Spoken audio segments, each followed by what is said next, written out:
Bom dia, boa tarde, boa noite. Sejam muito bem-vindos a mais uma edição do Nosso Futuro em Comum, um podcast que olha para as notícias ambientais ao redor da Terra para nos ajudar a refletir sobre a pauta mais importante do nosso tempo. Rompendo a pauta, noticiamos o temporal no Rio Grande do Sul, as consequências já registradas e a necessidade de aprendizado social frente a eventos extremos desse tipo. Além disso, destaque para relatório do Greenpeace que identificou que o Banco Central do Brasil concedeu crédito rural para mais de 20 mil fazendas que desmataram a floresta amazônica irregularmente. Na Ásia, cerca de 200 mil pessoas sofreram deslocamento forçado em função das águas no mês de abril. 100 mil na China, pelas chuvas, e outras 100 mil em Cazaquistão e Rússia pelo degelo dos Montes Urais. Já no centro da Europa, a Suíça foi oficialmente condenada pelo Tribunal Europeu dos Direitos Humanos em decisão sobre responsabilidade climática.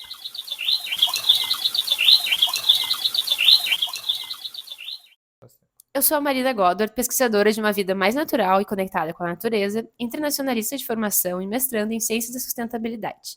E comigo está aqui o Xande, meu parceiro, que divide nosso futuro em comum comigo desde o primeiro momento, e Veridiana Dallavec, jornalista, professora de jornalismo da PUC do Rio Grande do Sul e doutora em Relações Internacionais, com pesquisa em mudanças climáticas e meio ambiente. Então, bora começar? Vamos lá!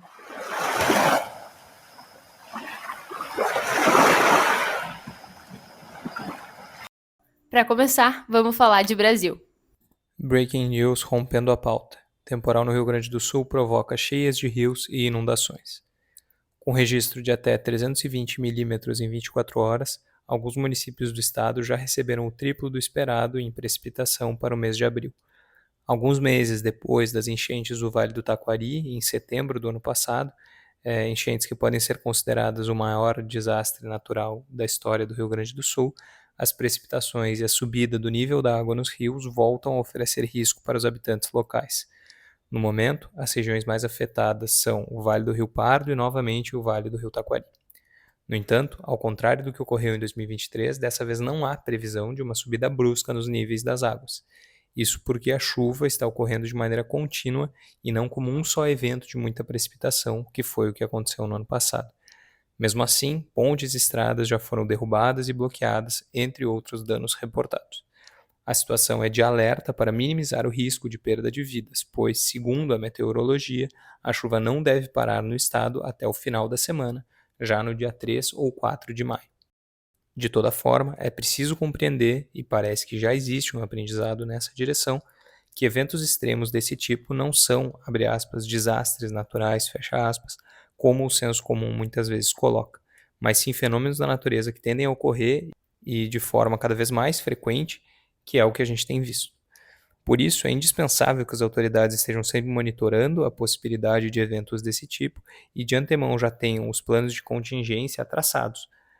Além disso, também é igualmente indispensável que sejam executadas políticas públicas de adaptação climática antes da ocorrência dos eventos, isso é, a toda hora, porque a gente sabe que esses eventos vão continuar acontecendo. Isso é para que as consequências dos eventos extremos sejam menos severas em cada ecossistema e em cada território quando eles acontecerem. Esse é o trabalho necessário e urgente para evitar mais e mais perdas a cada evento extremo, em vez de nos impressionarmos depois com cada, abre aspas, desastre natural, fecha aspas, e apenas chorarmos as perdas. Vamos torcer aí para que a situação no Rio Grande do Sul fique controlada, para que todo mundo evite situações de risco e para que a gente não tenha mais danos aí no sentido de perda de vidas. Nessa semana, Salvador é atingida por fortes chuvas. Na última segunda-feira, dia 22 de abril, fortes chuvas atingiram Salvador, com alguns bairros registrando chuvas de mais de 50 milímetros em 6 horas durante a noite.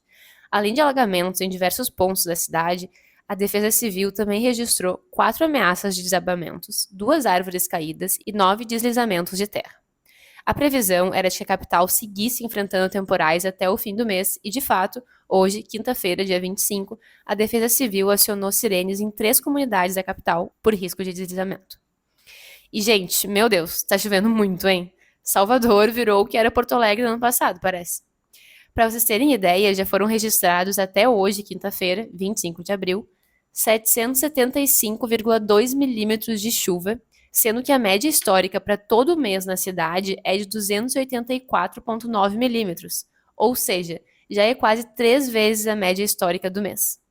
E a chuva acumulada na primeira quinzena de abril foi a maior registrada nos últimos 30 anos. Bancos financiam 21 mil fazendas que avançam por sobre a floresta, diz Greenpeace.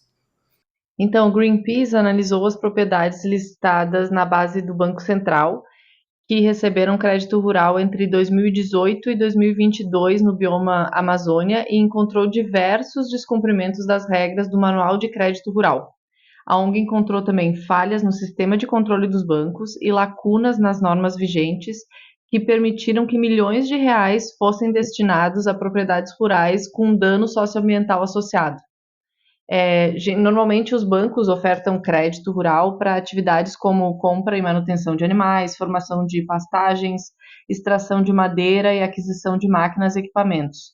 No caso das áreas identificadas pelo Greenpeace, esse dinheiro com juros subsidiados acaba bancando o desmatamento de áreas preservadas da Amazônia, inclusive em unidades de conservação, terras indígenas e florestas não destinadas.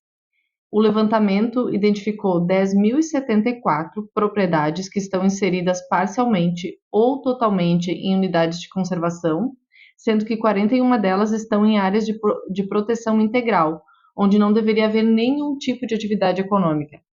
Também há 24 propriedades sobrepostas parcial ou totalmente a 7 terras indígenas e 21.692 imóveis com sobreposição com florestas públicas não destinadas, que são terras públicas, gente, do povo brasileiro. Além disso, foram encontrados 798 imóveis com embargo do IBAMA e a ocorrência de desmatamento recente, ou seja, no período estudado, entre 2018 e 2022, em 29.502 propriedades maiores que 1 hectare, que obtiveram crédito rural no período analisado. E, gente, quando se fala em combate ao desmatamento, é importante dizer que as ações de restrição ao crédito e ações de comando e controle são fundamentais. Para a gente ter uma ideia, lá em 2004, entre 2004 e 2012, quando caiu muito o desmatamento na Amazônia, 2012 foi o menor índice de desmatamento na Amazônia, uma das principais ações foi justamente a restrição ao crédito para desmatadores, sejam eles os próprios municípios que deixavam de receber financiamentos porque fechavam os olhos para os desmatadores ou entes privados. Então, essa é uma ação, o controle sobre os bancos, a fiscalização tem que ser muito rigorosa nesse sentido. Eu achei isso bem interessante, porque quando a gente pensa no controle do desmatamento, a gente tende a pensar só no, tipo assim, no controle local, né? Em ter que ter gente espalhada em tudo que é canto do Brasil para conseguir fazer esse controle. E essa estratégia de combate ao crédito para o crime, digamos assim, é diferente nesse sentido, né? E parece muito eficiente também. Parece não, de fato é muito eficiente. Lula homologa 2 novas terras indígenas, uma na Bahia e outra em Mato Grosso. Na penúltima quinta-feira, 18 de abril, o presidente Lula homologou as terras indígenas da Aldeia Velha, na Bahia, e Cacique Fontoura, no Mato Grosso, em uma cerimônia em Brasília. A homologação é a penúltima parte do processo de demarcação, agora só falta o registro oficial das terras. Comparado com o governo anterior, que não homologou nada, a gente acha tudo bom, né? Mas a expectativa para essa cerimônia era de que fossem homologadas 6 novas terras indígenas no Brasil. Segundo o presidente, o processo esbarrou na burocracia e em pedidos dos governadores por mais tempo. Ele disse que teve governador que nem sequer recebeu a Sônia Guajajara, ministra dos Povos Indígenas, para tratar do assunto. E por último, eu acho interessante mencionar que o Lula também disse que o governo precisa ter o cuidado para oferecer às pessoas que estão ocupando as terras indígenas, entre aspas, uma possibilidade. Fecha aspas. E aí, normalmente, a gente fica muito revoltado com isso, né? Porque só pensa em grandes fazendeiros ocupando essas áreas. Mas, segundo o presidente, de novo, assim como tem terras ocupadas por fazendeiros, também tem uma terra que é ocupada por mais de 800 pessoas. Então, imagina, meu Deus, a dificuldade que não é executar um processo desses, né?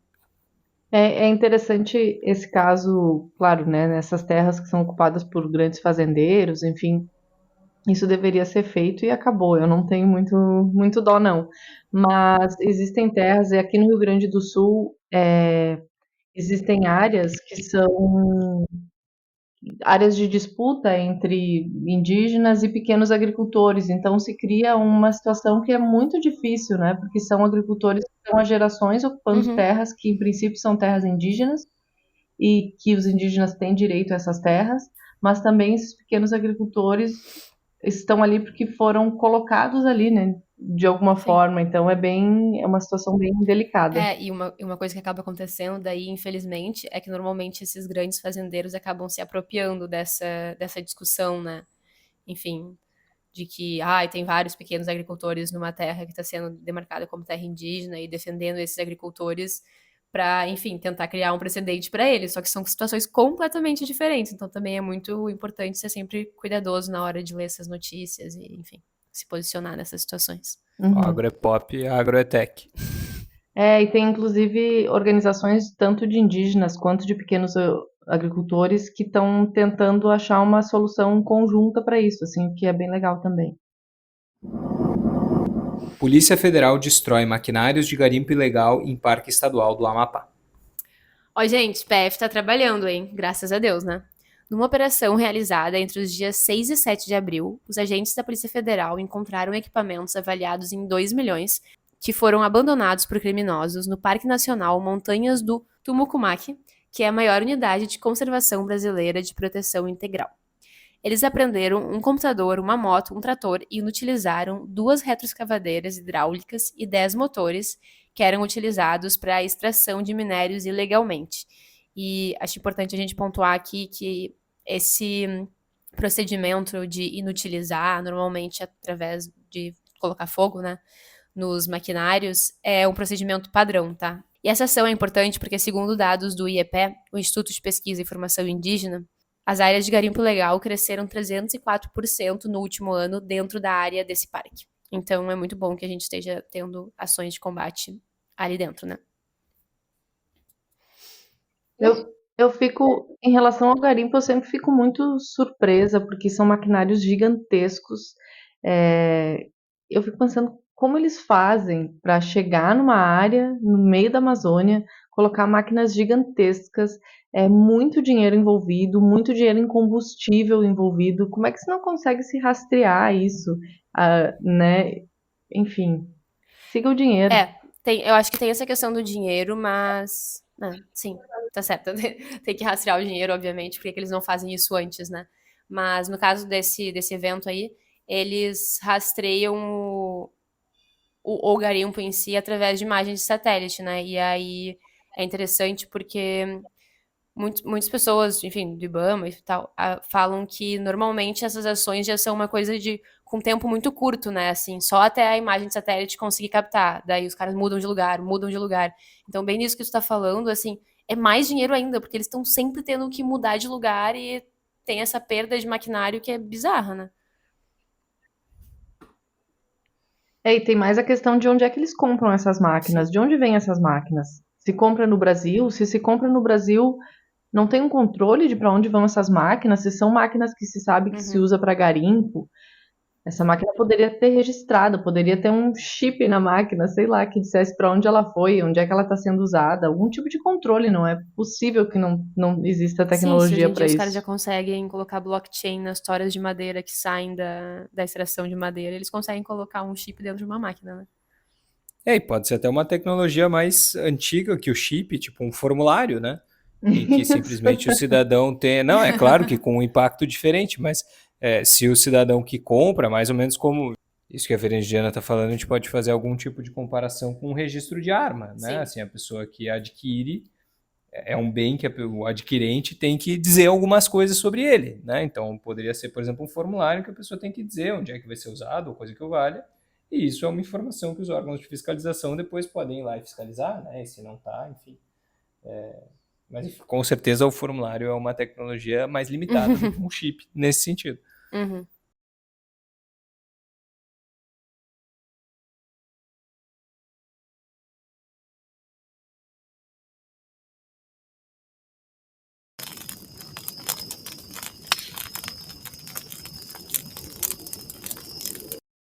Bom, e seguindo, agora vamos falar de mundo, começando com um giro rápido, nem tão rápido, apresentado pelo Xande. No final de março e início de abril, uma onda de calor atingiu o Sahel, que é uma região no continente africano ao sul do deserto do Saara e que se estende de costa a costa, da costa oeste à costa leste. Em colaboração, cientistas do Mali, de Burkina Faso, do Moçambique, da Holanda, da Suécia, dos Estados Unidos e do Reino Unido afirmam que a magnitude dessa onda de calor, que causou um surto de hospitalizações e mortes em diversos países na região do Sahel, cientistas em colaboração afirmam que essa onda de calor seria impossível antes do aquecimento global, já de 1,2 graus Celsius, provocado pelo uso de combustíveis fósseis no período pós-industrial. No continente asiático, fortes chuvas a partir da metade do mês de abril atingiram países como China, Paquistão e Afeganistão. Dezenas de pessoas morreram em função das chuvas e dos alagamentos no Paquistão e no Afeganistão, e mais de 200 mil pessoas foram evacuadas em função de alagamentos no continente asiático no mês de abril. Na fronteira entre o Cazaquistão e a Rússia, os alagamentos foram provocados pelo derretimento de neve e gelo dos montes Urais, e esse derretimento foi gerado por um calor acima da média que está ocorrendo na região. Surpreendentemente, o alagamento na região não foi provocado pela chuva, é diferente do que a gente está acostumado a ver no noticiário aqui no Brasil. Nesse cenário, o Cazaquistão evacuou quase 100 mil dos seus habitantes e a Rússia evacuou mais quase 10 mil. Não tivemos notícia de mortes. Já na China, o deslocamento forçado de 100 mil pessoas ocorreu na província de Guangdong, próxima de Hong Kong, no sudeste do país. Até o momento, foram registradas 4 mortes e 10 desaparecimentos, sendo que na China, ao contrário do que ocorre na região de fronteira entre Cazaquistão e Rússia, de fato, os alagamentos são provocados por fortes chuvas.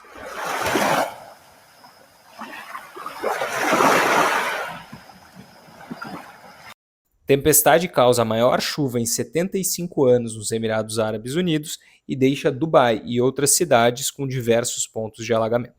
Bom, gente, deixamos essa aqui fora do giro porque é isso, né? O deserto enlouqueceu. Choveu em um dia mais do que costuma chover no ano inteiro na região. Foram mais de 250 milímetros registrados e isso é bastante chuva até para as regiões nossas não desérticas. Eu imagino que vocês tenham visto algumas imagens, porque circulou bastante na internet.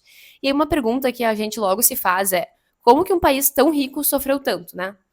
E uma questão muito importante nesse ponto é que, como é uma região com clima de deserto, eles não têm uma infraestrutura preparada para tanta chuva, principalmente em termos de drenagem. Então a chuva cai, não tem para onde escoar, alaga. Mas bom, fatos são que estradas ficaram parecendo rios, o que levou diversas pessoas a abandonarem seus veículos, casas e negócios foram negativamente afetados, casas e negócios foram seriamente afetados, e até o aeroporto de Dubai, que é um dos mais movimentados do mundo, teve o seu fluxo de voos muito afetado e as pessoas passaram, enfim, muitas horas trancadas no aeroporto até que esse fluxo fosse restabelecido, né? E por último, segundo as autoridades locais, as aulas foram canceladas por uma semana para dar tempo das escolas se recuperarem dos danos causados pela água. E pelo menos 20 mortes foram contabilizadas. Eu tenho um comentário, muito se falou, muito não, mas enfim, eu vi alguns comentários sobre essa chuva que poderia ter sido causado pela semeadura de nuvens, que eles chamam, que se faz na região, que é aviões, eu não sei exatamente qual é a substância, o produto químico que É eles sal, né? soltam, Principalmente sal. enfim, posso estar falando, é sal, isso. Que ajuda a chover na região, né? E aí se falou que poderia ter sido um desequilíbrio causado por isso, enfim, isso já foi desmentido, então só para deixar claro que não tem nada a ver, essa chuva muito acima do normal não teve nada a ver com a semeadura de nuvens. Suíça é condenada em decisão histórica sobre responsabilidade climática. Gente, essa é uma daquelas que dá um quentinho no coração, né? No último dia 9 de abril, o Tribunal Europeu dos Direitos Humanos decidiu, por 16 votos a 1, que a Suíça violou a Convenção Europeia dos Direitos Humanos com a sua inação climática. Essa é uma decisão histórica que estabelece a responsabilidade dos estados, Estado com E maiúsculo, frente às mudanças climáticas. Outra decisão importante do tribunal, no mesmo julgamento, foi que eles estabeleceram que a proteção do clima é um direito humano. E aí isso é engraçado porque a gente se dá conta que antes não era um direito humano. E aí a gente, enfim, o cérebro dá uma bugada. Posso interromper? Eu quero só dizer que no Claro, vai. Brasil o meio ambiente ecologicamente equilibrado está na Constituição Federal e Sim. é um direito, né? Não que o resultado não tenha sido assim tão eficiente, mas enfim, está lá na Constituição, né? Todos têm direito ao meio ambiente ecologicamente equilibrado. Uhum. É isso. Com essa decisão, o tribunal deu razão à Associação Suíça de Idosos pela Proteção do Clima, que é uma associação formada por 2.500 mulheres com idade média de 73 anos, que denunciou à corte que a inação do governo do país delas, ou seja, o governo suíço, prejudica gravemente o estado de saúde delas. E elas disseram agora que o próximo passo é pressionar a Suíça para colocar em prática a decisão, que tem mais de 300 páginas descrevendo tudo que não está sendo feito e tudo que ainda precisa ser feito. E aí eu gostaria de pontuar aqui que o nome do grupo é Idosos pela Proteção do Clima, mas ele é composto apenas por 2.500 mulheres. Não tem um homem nesse grupo para colocar o seu nomezinho junto ali. É uma coisa impressionante. Bom, e aí vocês devem lembrar que no ano passado ainda, bem no começo do podcast, a gente falou de um grupo de jovens portugueses que entrou com uma ação contra 32 países por inação climática. Vocês lembram? Bom, esse mesmo grupo teve as suas demandas rejeitadas nesse mesmo julgamento, assim como um outro processo que foi iniciado por um ex-prefeito francês. Mas os jovens portugueses disseram que não vão desistir e que a vitória do grupo das idosas suíças também tem gosto de vitória para eles. Bom, gente, e por que isso é importante? Porque cria o famoso precedente. Ao incriminar a Suíça, a corte gera jurisprudência nos 46 países que são membros do Conselho da Europa, que é a organização a qual pertence o Tribunal Europeu de Direitos Humanos. Então, traduzindo, isso abre margem para que mais países sejam condenados pela mesma acusação. Tomara. E aí o legal da jurisprudência e da condenação é não só a condenação em si, que a gente pode ficar feliz por um país europeu se dando mal e tarará, tarará, a gente pode ter esse prazer meio sádico. Não estou recomendando, mas quem tiver também está livre. Mas o mais importante é que isso deve gerar algum tipo de mudança de postura. Né? Na verdade, é isso que é o mais importante aqui, com a responsabilização, com algum tipo de punição. O que se espera é que, na verdade, as condutas mudem e é isso que a gente precisa. Mudança climática reduzirá o crescimento do PIB global em 1/5 até 2050. As emissões de CO2 já presentes na atmosfera causarão uma redução de 1/5 do PIB global em 2050. Isso significa cerca de 38 trilhões de dólares ou 200 trilhões de reais. Isso de acordo com um estudo que foi publicado no dia 17 na revista científica Nature.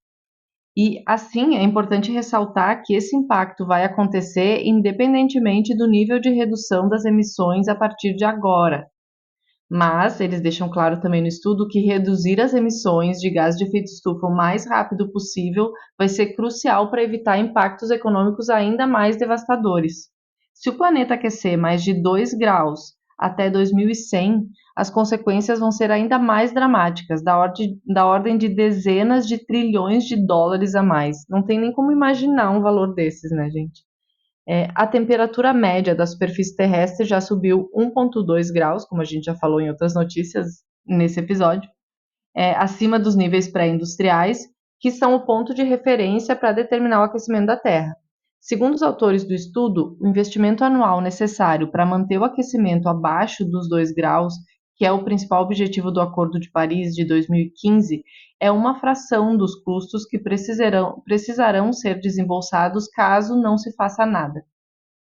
E o autor principal do estudo, o Max Kotz, que é especialista em sistemas complexos do Instituto Potsdam para a Pesquisa de Impacto Climático, disse para a agência France Press que ficar abaixo do limite de 2 graus, abre aspas, poderia limitar a perda média de rendas regionais a 20% em comparação com 60%, com um cenário de altas emissões. Bom, como era de se esperar, infelizmente, os países tropicais, normalmente os mais pobres, serão os mais afetados por esses danos climáticos. Segundo esse estudo, eles devem sofrer uma perda de rendimentos 60% maior que os países de renda mais alta e 40% superior à dos países com as emissões mais elevadas. Isso é muito injusto. Mas os países ricos também não vão ser poupados O crescimento da Alemanha e dos Estados Unidos, por exemplo, deve diminuir em 11% até 2050 e da França em 13%. E assim, as projeções se baseiam em 4 décadas de dados econômicos e climáticos de 1.600 regiões, em vez de estatísticas a nível de cada país, como se fez em estudos anteriores. Isso permitiu aos pesquisadores incluir danos que os estudos anteriores ignoraram, como o caso de chuvas extremas. Porém, mesmo com esses números ruins, as estimativas podem ser conservadoras e os custos dos impactos das mudanças climáticas devem ser ainda maiores. Isso porque os pesquisadores levaram em conta dados como prejuízos com chuvas, que a gente já comentou, mas outros danos, como os relacionados com o aumento do nível do mar, os ciclones tropicais mais fortes e a desestabilização das camadas de gelo e a redução de florestas tropicais, foram excluídos desse estudo. Ou seja, as perspectivas não são nada animadoras, falando de economia global, e as ações precisam ser urgentes, né? Não só por conta da economia, por causa de todos os outros impactos que a gente já vem falando. E aquela coisa, né? O ser humano é um postergador das suas tarefas. Então, claramente, a gente vem preferindo postergar o problema, por mais que ele acabe custando muito mais caro no futuro do que lidar com ele de uma vez. Mundo enfrenta a quarta onda global de branqueamento dos corais, aponta NOAA.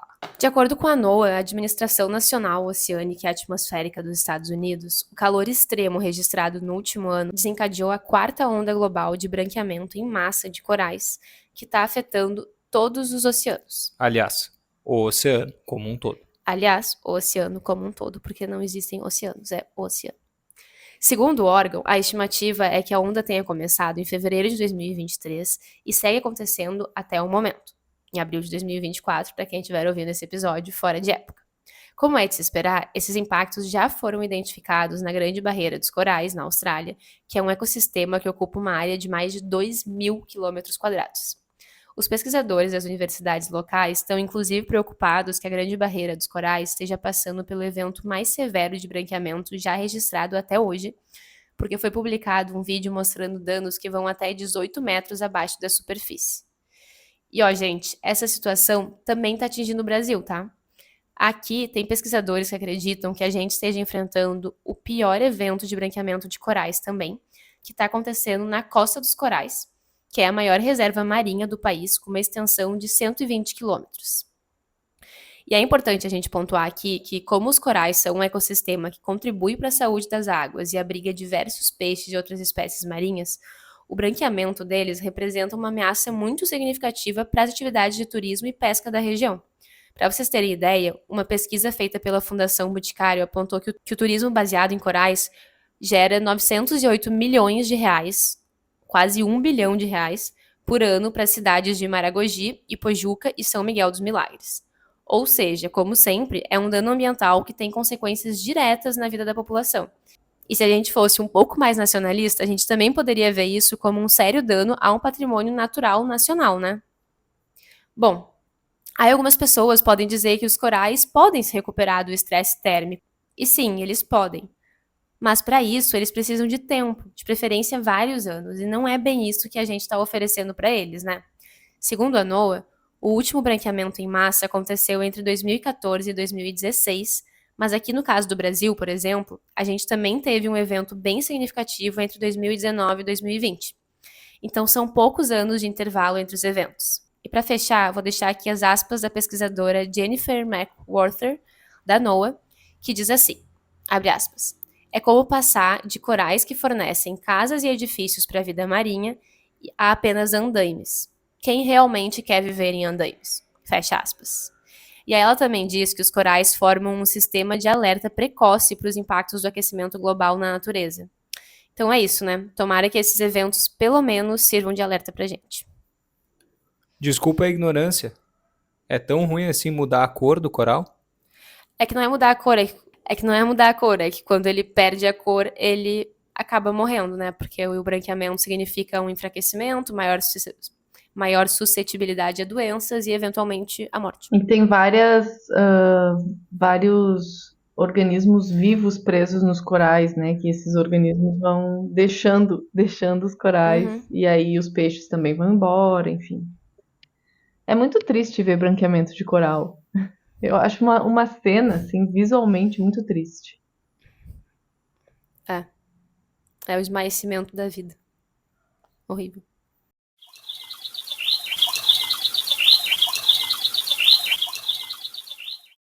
Bom, e falando nisso, a gente sabe que acompanhar a crise climática assim de pertinho pode gerar uma eco-ansiedade daquelas. Por isso, esse é o Eco-Ansiolítico, nosso quadro apresentado pela Vivi Noda, da agência Casoca, para compartilhar com vocês notícias e projetos regenerativos que nos dão esperança.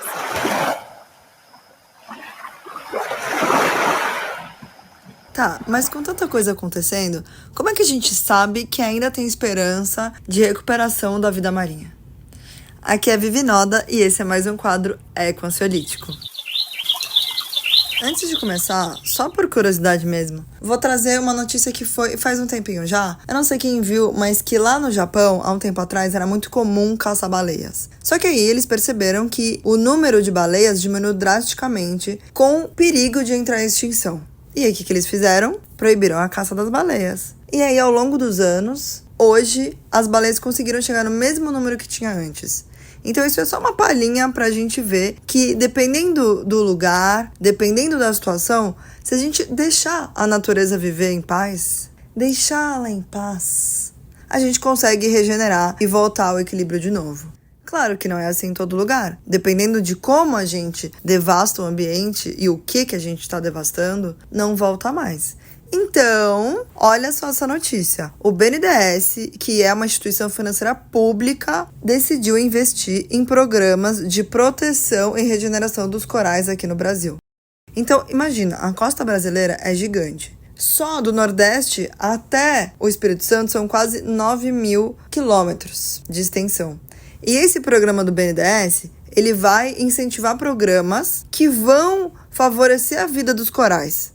E por que isso é tão importante? Os corais servem de alimento e moradia para 1 em cada 4 vidas no oceano. Então, 25% de tudo que vive no oceano depende dos corais. Então, com esse embranquecimento, com a mudança da temperatura, a gente precisa entender primeiro como que a gente vai regenerar, preservar esses corais. Então, a gente está numa fase que o investimento nesses projetos são essenciais para a gente ter mais dados e descobrir como que a gente faz daqui para frente para tornar a nossa convivência melhor. Tá, Vivi, mas a gente sabe que eles investem, mas não investem. Não é assim. Dessa vez o BNDES vai investir o valor de até 60 milhões de reais nesse programa. Claro, poderia ser mais? Com certeza, poderia ser muito mais, a gente poderia ter muito mais investimento em proteção e regeneração dos biomas. Mas essa já é uma grande notícia. Se você conhece alguém que trabalha com preservação de vida marinha, manda essa notícia para essa pessoa, porque o investimento nesse momento é essencial. Então, é isso, beijinhos.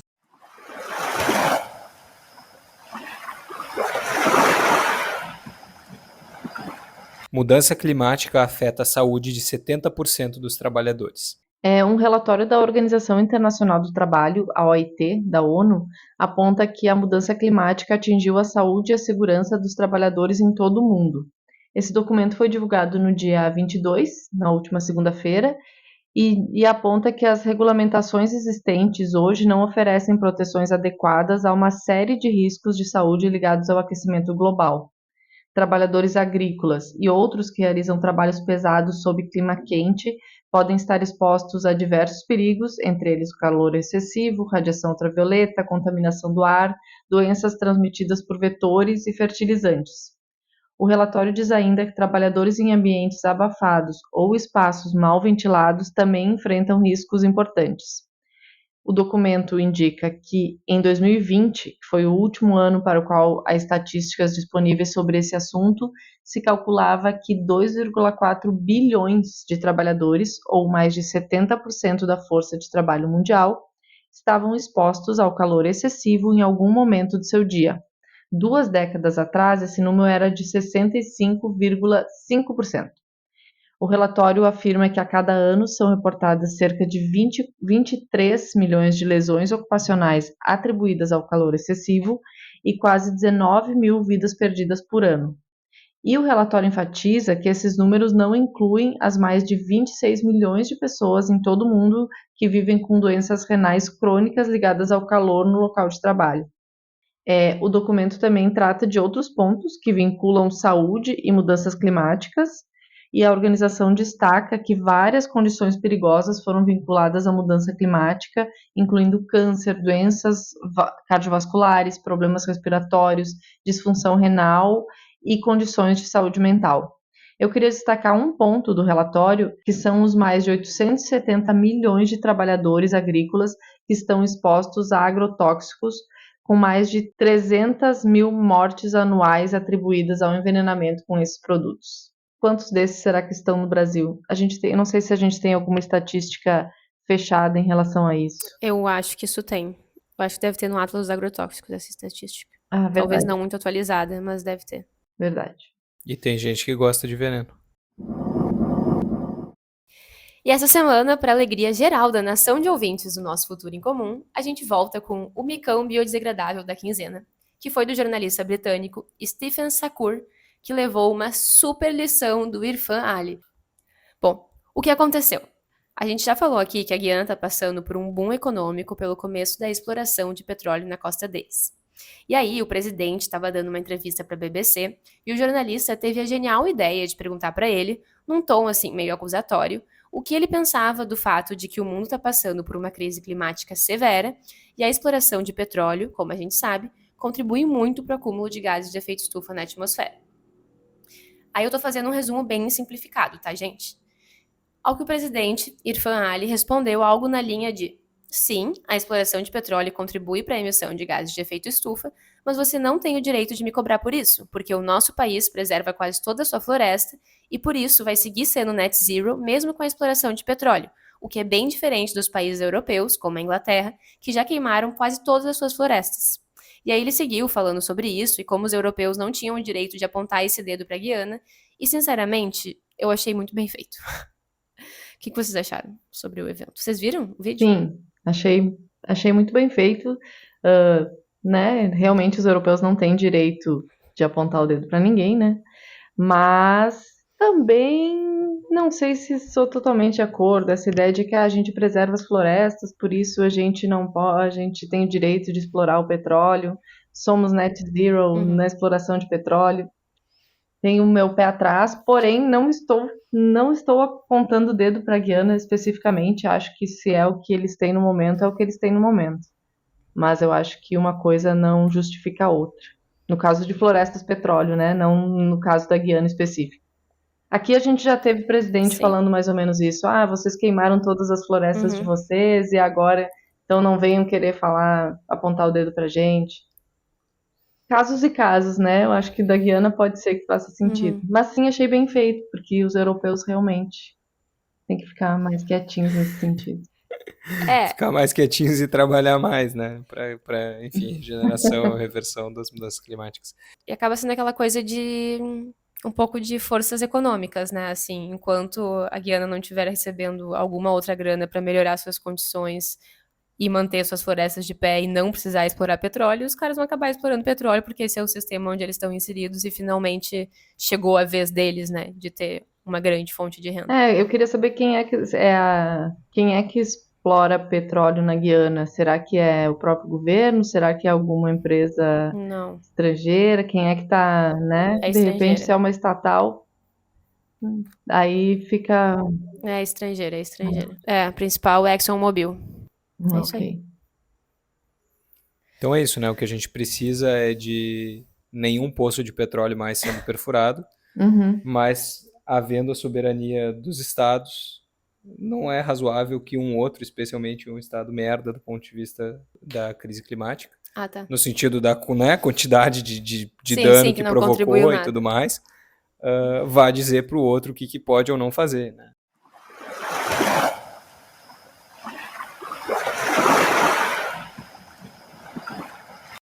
Então Então tá, é isso. Muito obrigada a todos que nos ouviram até aqui. Se vocês gostaram desse episódio, por favor, compartilhem ele com os amigos de vocês ou nas redes sociais, porque nada nos ajuda mais do que o famoso boca a boca, mesmo que na versão online. E para fechar, pessoal, a gente pede a gentileza de que vocês peguem aí a sua plataforma de áudio, seja Spotify, seja Deezer, seja a plataforma que vocês mais utilizam, e deixem uma avaliação aqui para o podcast, né? Sejam sinceros, mas preferencialmente gostem de nós. Se vocês não gostarem de nós, talvez não precisa ser tão sinceros, tá? Colaborem aí dessa vez. Bom, e agora é isso. Se alguém quiser acompanhar o meu trabalho como criadora de conteúdo, também pode buscar por @marinagodro no Instagram, YouTube e TikTok. E vamos seguir acompanhando o que acontece no nosso mundo, porque o que acontece na Terra é o que acontece com a gente. Um beijo e até a próxima semana.